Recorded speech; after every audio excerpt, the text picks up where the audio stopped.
Okay. Hey, good morning and welcome to a second edition of Women Who Rock with the Success. And we thank you for tuning in with us on today. And today we have in the studio Christina Stanton, and then she's going to share with us about having faith through the COVID. I know a lot of women that have went through some challenges, even in corporate America. They've went through some challenges in the Christian factor world as well. And a lot of times we get discouraged. We don't know where to go. We don't know how to do this. We don't know anyone to talk to. And so that's the reason why Christina is here and she's going to be able to help us. So good morning, Christina, and welcome to Good the. morning. Okay, fine. Hi, how are you? Fine. I'm doing great. So we finally got you on the show after, I don't know, 1, 2, 3 years. So tell us a little bit about you, Christina. I'm originally from Florida, but I moved up to New York City when I was 23, and that was just a few years ago, maybe 1 or 2. So no, that's a joke. I'm actually 51 at this point. So when I moved up there to be an actress, as a lot of people do, to try their luck on the Broadway stage or what have you. Meanwhile, I decided that I needed a day job, which is pretty typical of people in that profession. So I became a licensed New York City tour guide in 1995, and which is something that I've been doing ever since, and I still do. And I met my husband up in New York City, and he works for Redeemer Presbyterian Church. If anybody's heard of the founder of that church, Timothy Keller. So my husband is the chief financial officer, I think for 20 years now, of that church. And I've run their missions department, their short-term missions, for the last 10 years. And I've written a few books, and they have been about kind of they're just basically my testimonies of how my first book, essentially, I came to the Lord. And then I did write a book about my COVID experience, and I contrasted how I dealt with that calamity as opposed to what we had endured in 9/11. So pre-pandemic, let's just say I was tour guide and did missions. At this point, I'm a writer and just kind of waiting for the pandemic to have moved along so we can start doing mission trips again. But yeah, so my husband and I live in the financial district, which is the area around the 9/11 site. And we've been there for 21 years. And yeah. So tell us a little bit about your missions as to your travel, as to where you go, as far as how you help individuals on a community level and also on a global level. Yeah, here's the thing. Our church is actually really large, and it has its own local organization that helps the local community. It's called Hope for New York. And what they've done, it's kind of an interesting concept. We as a church don't come up with nonprofits and ways to help the community ourselves. We adopt what's already out there, which actually is wonderful. So we just kind of bring them into the fold, and we supply money, we supply volunteers, but there's so many wonderful Christian organizations already helping New York City that we just thought that we would be an organization that helped them. Help their own communities, or right. So for instance, we do a lot of things in the Bronx, and even though our church is situated in Manhattan, we have all of our volunteers go out into the Bronx and do different projects, and so we have a wonderful local an umbrella nonprofit that helps several local nonprofits do what they do best. And so I handle only their international mission trips. And it was interesting because I grew up going on mission trips. And when I started going to the church, it was actually 1995 when I started going there. I noticed that there weren't many mission trips there. And I kind of, since my husband started working there, I was able to ask the right people, I guess, the right questions of, why doesn't this church do mission trips? And they were like, well, we already have an international church planting facility where we train international pastors. Basically, I was told that the Great Commission is being fulfilled in different ways, corporately. But I was like, okay, but individually, there's nothing to contribute to except, money. And, missions is very hands-on. And they said, okay, so I tell you what, you start the program and you go to the church planters that we've helped train in our church planting center. So it's kind of an interesting, you'd almost consider it a cultural exchange, almost as if we're foreign exchange students. I've never ever described it like that before, but that's not so far off. Where I get teams together and we go to a church that we already have a relationship with, and kind of who knows our church's DNA, and we're familiar with it, with hers, and we do things that they ask us to do within the community. So it's completely driven by anything that our host wants, but really it's an experience for our teammates to get to know how God is working in another culture. So that's really more of the goal than any particular projects. Like for instance, we don't do any construction projects, and nothing against it. It's just that a lot of New Yorkers, are not interested in hammering nails, to tell you the truth. But that's not their jam, you know what I'm saying? Right. So at any rate, but actually I've been doing it for 10 years, and I found that there's so much what literally seeing how God works in other cultures and learning from other cultures what their challenges are, and what impedes someone from their culture from going to Christ, and which is very different oftentimes from our culture. But the teammates always come back just feeling like, wow, just experiencing God in a cross-cultural context is just something that's it's an amazing experience. Right. In the book of Corinthians, it teaches us, we're many members. And so sometimes a lot of cultures, ethnicities cannot jive with that. They don't know how to jive it together. We're many members, but we're still one big family.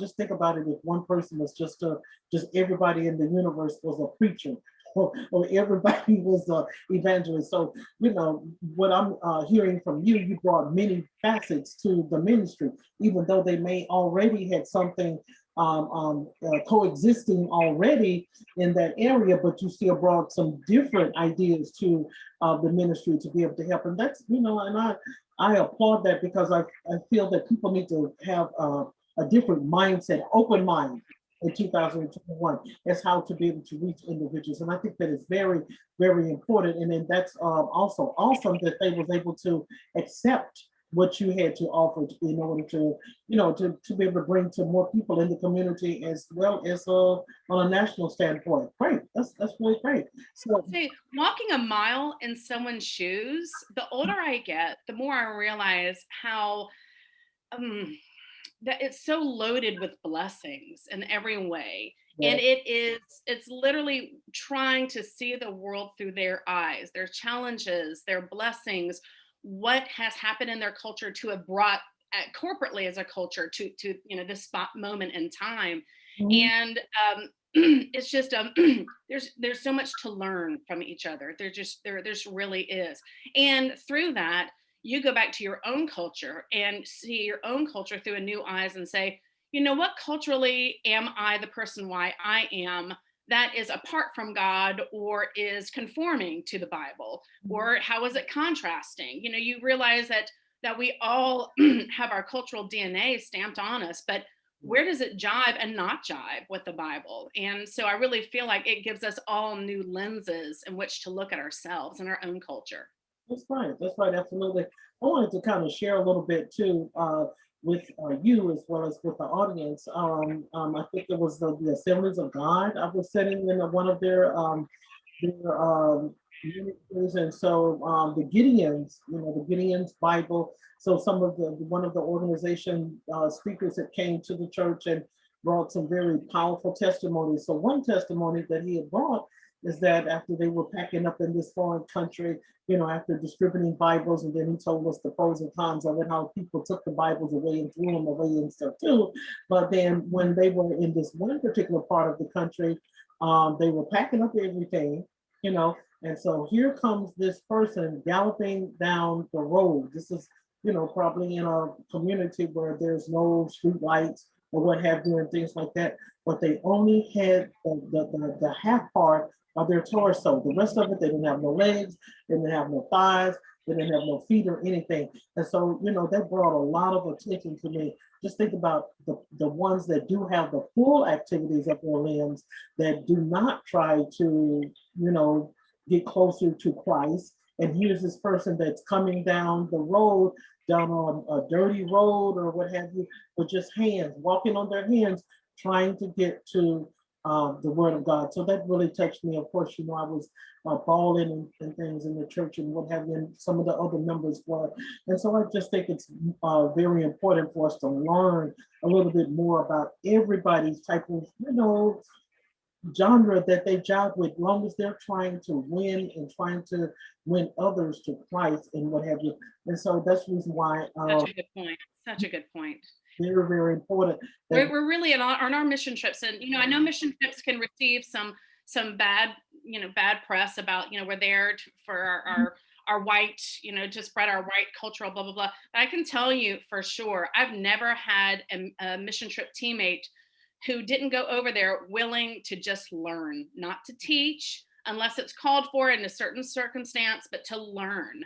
Right. And so I've heard the criticism. I've just never experienced, and I've taken thousands of people on mission trips. They are there to learn and to see Christ in action. That's truly, the heart that people come in. So I don't know who those people are who are the white supremacists coming to change a culture. I don't know, because I don't see them.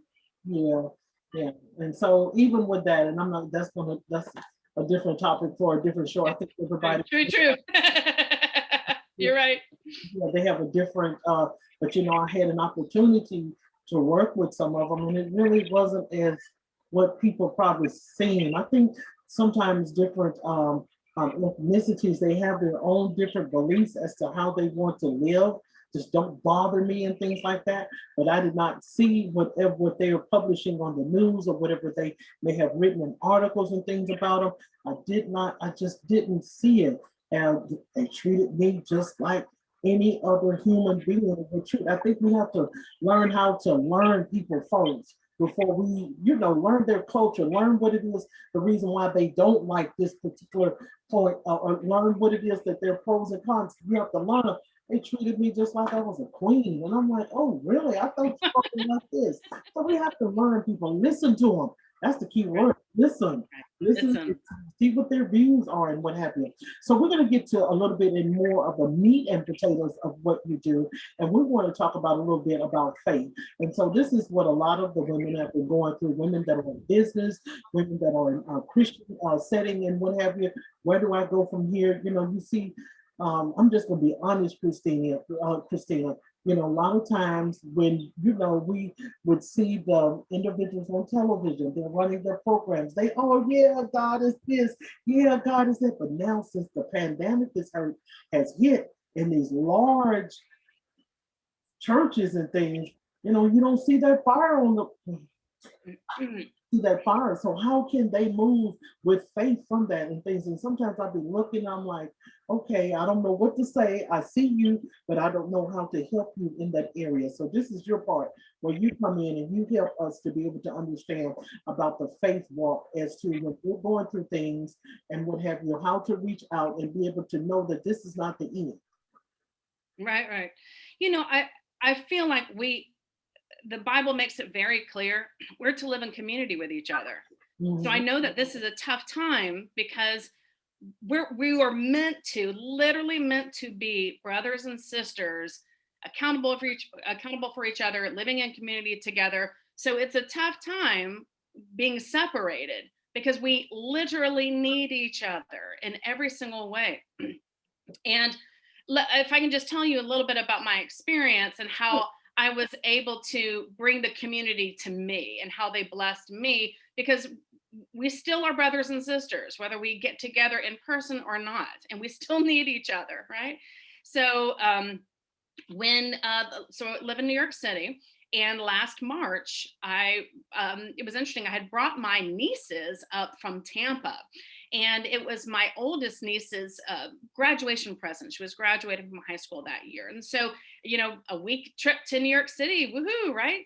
And when I brought them up, literally the city began shutting down all around us. I mean, there were literally times when we were walking down an avenue and grates, metal grates over the stores were being pulled down, and to prepare almost like it was for a hurricane, Mm. which is exactly what it felt like.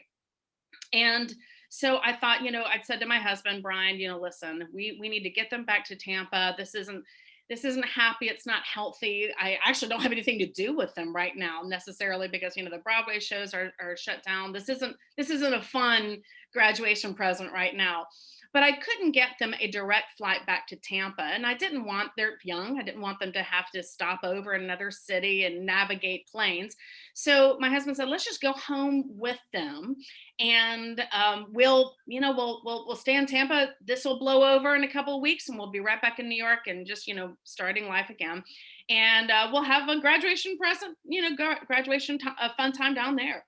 We flew down to Tampa. We believe that we probably got COVID on that flight. We felt fine getting on the flight for sure. Felt fine in the days before. But as soon as we got down to Tampa, as soon as we got down, we all got sick. The girls, my husband and I. And Oh, so we're in Tampa. I'm not familiar with Tampa. I'm from Tallahassee, which is about 5 hours from Tampa. And so I knew right away. I was like, yeah, I'm 50 years old. I know what my body feels like. Whatever is happening, it's an invasion. This is COVID. I didn't even have to take a COVID test to know that. And I got to the worst case right away. And so I woke up one day and you're trying to, back in those early days, what point do you go to the hospital? What point, what do you do? mhm. And there wasn't a lot of information out there, to tell you the truth. So I just knew it was hospital time. It just was hospital time. But, I had to even Google local hospitals. You know what? I have no idea where to go. So we went to Tampa General, dropped me off. Yes, I was COVID positive. They wouldn't actually give my husband a COVID test since he didn't feel well, since he didn't feel as bad as me, which I thought, huh? But at any rate, that was the times. But right away, of course, I'm quarantined. People, I'm in this town that I don't know, this hospital I'd never heard of, and quarantined all alone. And all these people coming in.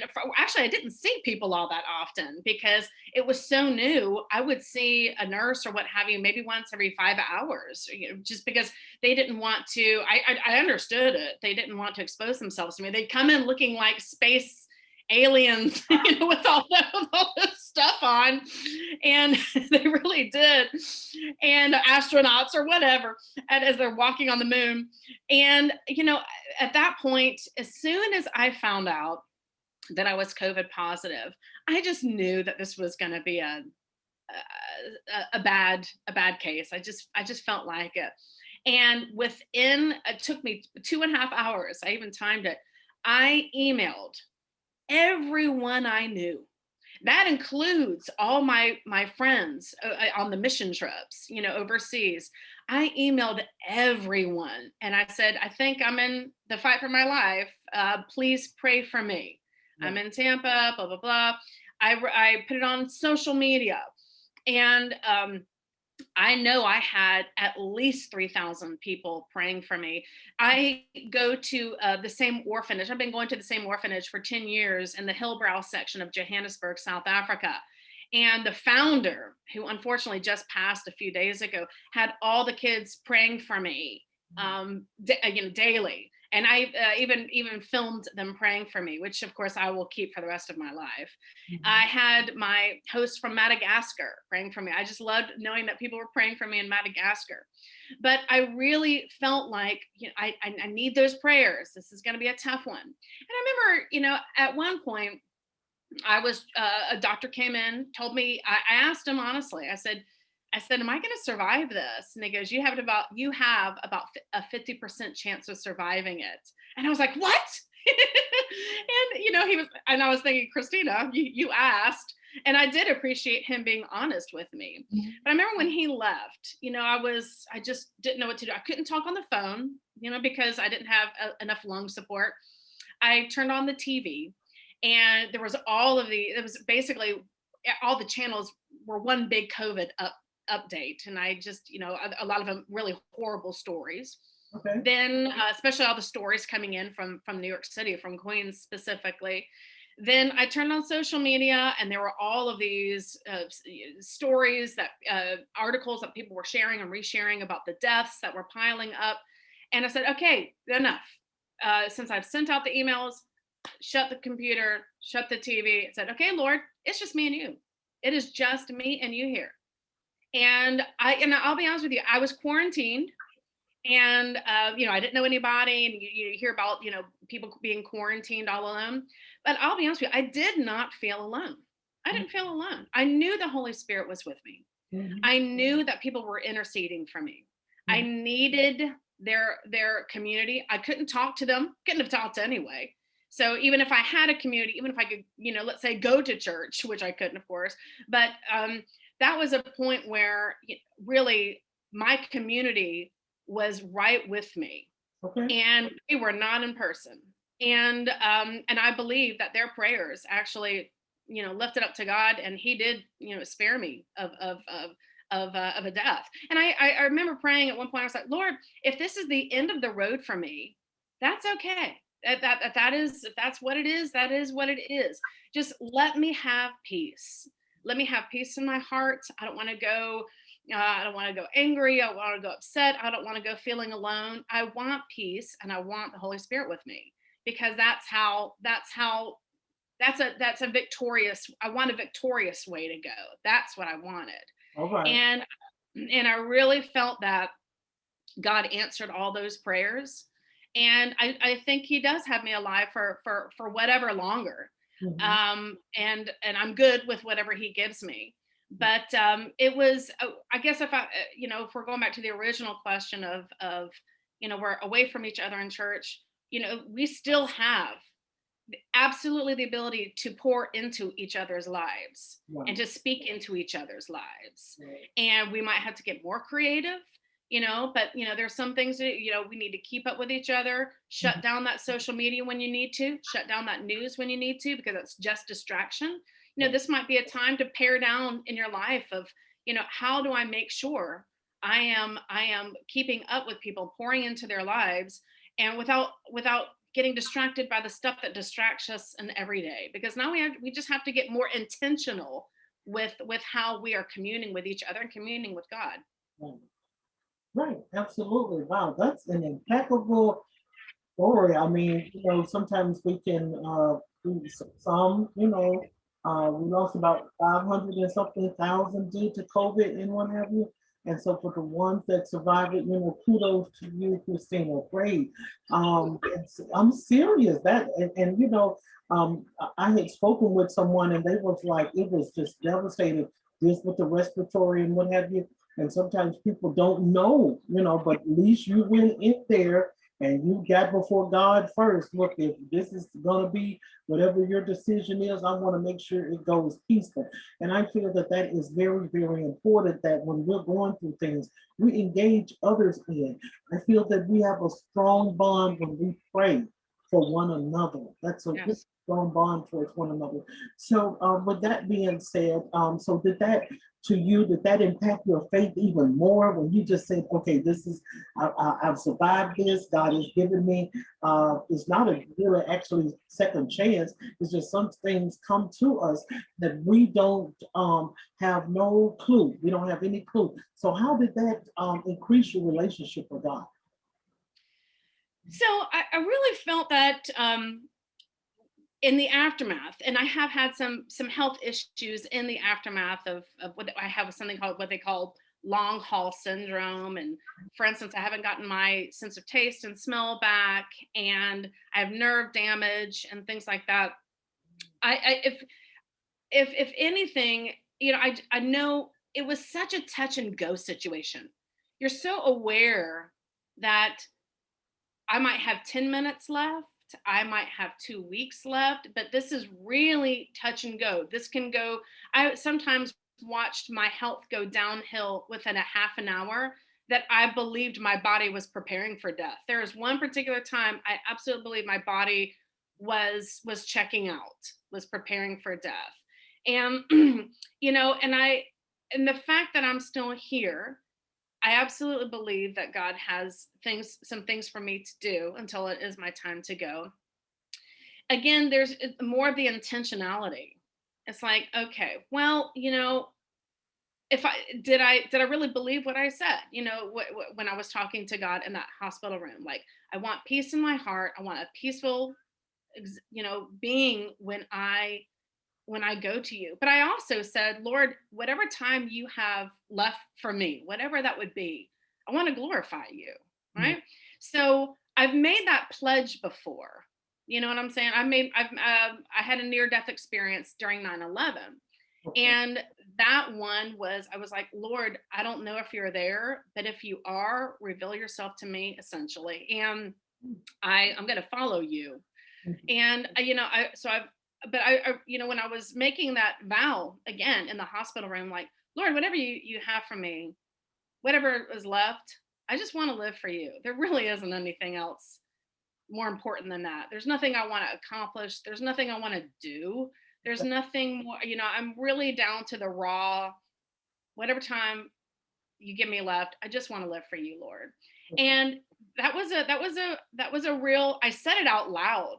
I remember too. I remember thinking the nurses in the station watching in the room are looking at me speaking out loud. Maybe they think that I'm like in some kind of a rapturous, I was about to die, but I was speaking out loud. And so I feel like, that's still right on my lips, Mhm. that, Lord, whatever time I have left, I just want to live for you. I Mhm. don't have any more professional goals or personal goals. And I just want to be truly a vessel. Mhm. And I still believe that he has, he knows my heart. He knows I'm not out preaching to the nations necessarily right now. I mean, I'm pretty, health wise, I'm a little precarious, but I can just sit here, and not go anywhere.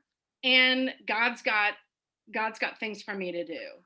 Yeah. I still, there's intentionality even in just sitting here, Mhm. even just being stationary. With everything you have, everything you are is a gift to God, which you can use to his glory.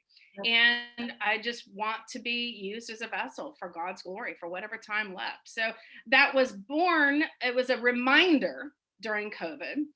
I made a vow to the Lord again, and I have every intention of keeping that. I Mhm. still feel exactly the same as I did in that hospital room. I'm done. I'm just a vessel. I don't care. I'm good. Oh, thank you so much for the transparency. So, look, how was that an impact on the family as well? You got other individuals they're out here praying. I've contacted people on social media. I've emailed individuals. How was this an impact even in your household to your family and what have you? That was, I have to say, family wise, it was, there was a lot of anxiety in the family. The only anxiety I had two anxiety during that time when I was in the hospital. One was I was so concerned about my family, Okay. and because there's part of me that wondered if somehow I had gotten COVID and I gave it to my nieces. There was that kind of that tough, guilty, you know a Mhm. worry that, what did I just do that? Of course we'll never know, and maybe I did, Mhm. but it was just something that was on my mind. The girls' mother is in the military, and she was deployed to another country. So here are these girls without their mom during a time when they are sick. They already missed their mom, and so that made things doubly hard for them, and doubly hard for my brother-in-law, because we did give him COVID, right? So he got sick because of us. So Mm. it was tough. He was wonderful about it. Okay. He was lovely about it. My husband, he's a sweet man. My husband is a loving man. He was just concerned about me. Nobody, thank goodness, nobody had a COVID battle anywhere near like myself. And so I thank God daily for that. Okay. And but I have to say there was some anxiety just because the mother wasn't there, the dad, the everybody there was essentially at one point 5 of us sick and at home with COVID.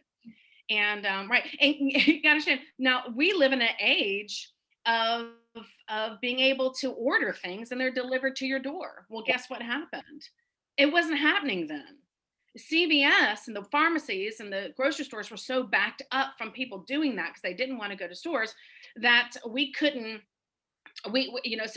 so people literally from my brother-in-law's church made food, left it in the yard, and probably ran off like banshees, you know, and we would go and pick it up at the yard.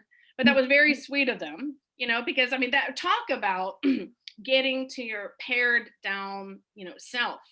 And, we couldn't even, do something that we were used to make, like get deliveries. So Okay. again, that's where the church came in. His church came in and made us several meals, which we actually really needed, and brought groceries and things like that. Again, it's another hands-on thing that the church, a role that the church fulfilled that secular society couldn't at the time. So they didn't certainly the church didn't know me or my husband. So they were just wonderful. One thing I wanted to mention too is another anxiety I had along with the fact that the family was sick is you don't hear I think feel like you don't hear this a lot, but I found being COVID positive or battling the virus extremely painful. So full transparency, I'm a complete wimp when it comes to pain. You know what I'm saying? So I was like, this is the most painful thing I have ever, this is the most pain I've ever experienced in my life. I don't know if we hear that a lot. It was extremely painful. And meanwhile, I don't like pain. And meanwhile, I haven't been in a lot of pain in my life, which is such a blessing. But I was concerned that the family was feeling the pain, the physical pain that I was feeling, and I was like, I would not wish this on anybody. So, but again, thankfully, God spared them from that, and He spared. I mean, and we're all just fine. I end my COVID book talking about how we quarantined. I stayed in Tampa for months afterwards because, for one thing, I couldn't move, and we just did the longest quarantine in history, right? Okay. And I remember at one point we started walking. I couldn't walk. It took me a while to even reach up to a mile or like that because my lungs were just so compromised. But I remember at one point me and the girls rode bikes. We rode bikes around the neighborhood, and I remember looking at them.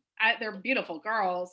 And I was behind them and I start crying like crazy on that bike. And they couldn't see me. I didn't want them to see me. I was like, look at us. Look at us. We're on bikes. I'm alive. They're alive. I cannot believe this.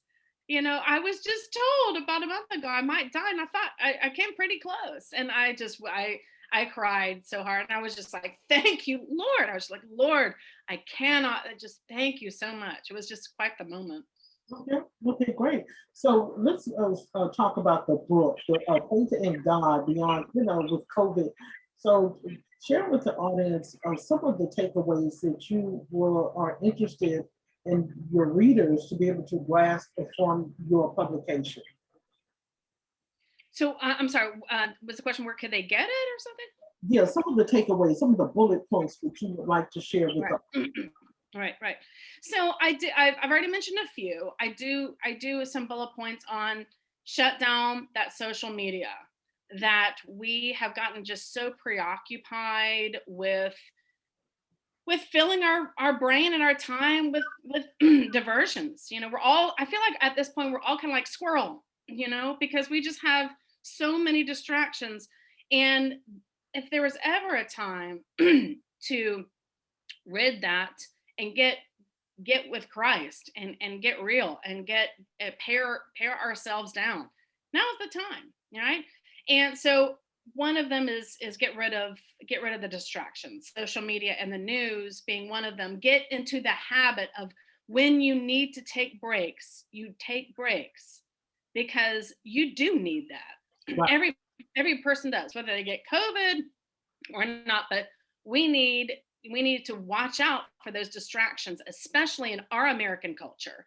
Mhm. So we can have the real time with God that that doesn't require praying and looking at Facebook from here and there. I also I talk about prayer a lot, Mhm. and how really the COVID taught me again how important prayer is. Absolutely. Um, oftentimes that's all I had, in my hospital room. I was hospitalized twice, by the way. Okay. Is prayer time with God, and the fact that I am absolutely utterly convinced that I'm still here on this earth because of prayer, and just the power of prayer. And I talk about that a lot. And sometimes I feel like it's, we can say that becomes trite. Oh, I've heard that a million times, in church or whatever. No, it's really true. Getting real with each other. Hey, I need you to pray for me. Here's what's going on. Mhm. And like some people, I know they're more introverted, or they don't want to spread their stuff to others, and some people, I actually think that they don't want to burden people with Right. prayer requests. But we need to get over whatever it is in our personality types that keeps us from reaching out to others. Yes. And whatever, like I said, I'm an Enneagram 7. Whatever Enneagram you are, you have your own built-in reason why you might not be reaching out to somebody for accountability, community, and prayer. Whatever that Enneagram type is, determine it and rise above that, and go through it.